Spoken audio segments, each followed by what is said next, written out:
ज़बूर 77।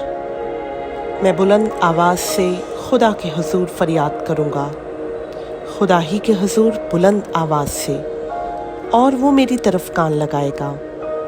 अपनी मुसीबत के दिन मैंने खुदावंद को ढूंढा।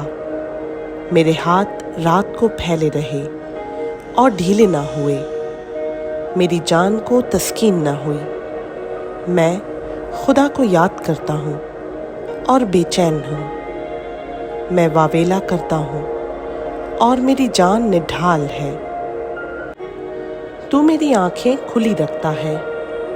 मैं ऐसा बेताब हूँ कि बोल नहीं सकता।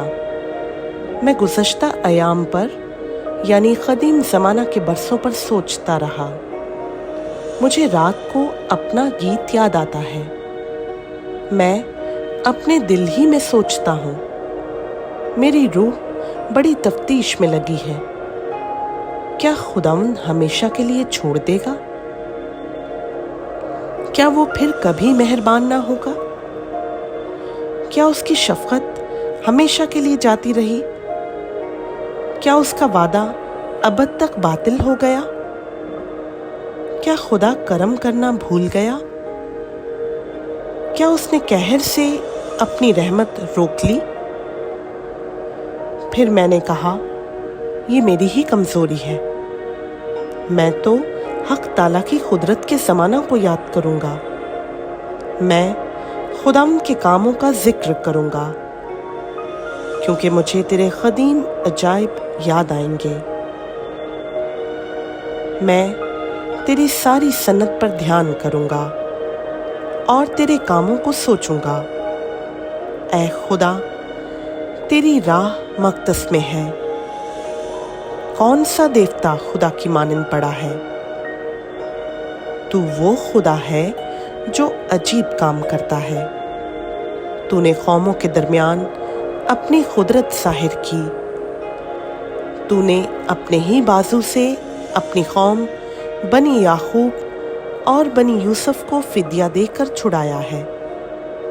ऐ खुदा, समुंदरों ने तुझे देखा। समुंदर तुझे देखकर डर गए। गहराव भी कांप उठे। बदलियों ने पानी बरसाया। अफलाक से आवाज आई। तेरे तीर भी चारों तरफ चले। बगुले में तेरे रात की आवाज थी। बर्क ने जहान को रोशन कर दिया।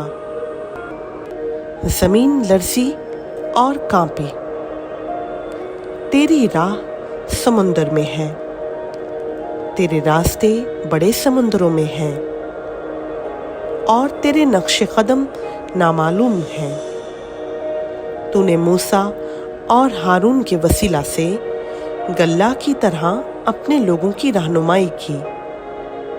खुदावंद का पाक कलाम का पढ़ा, सुना, समझा और कबूल किया जाना हम सबों के लिए बाइस बरकत हो।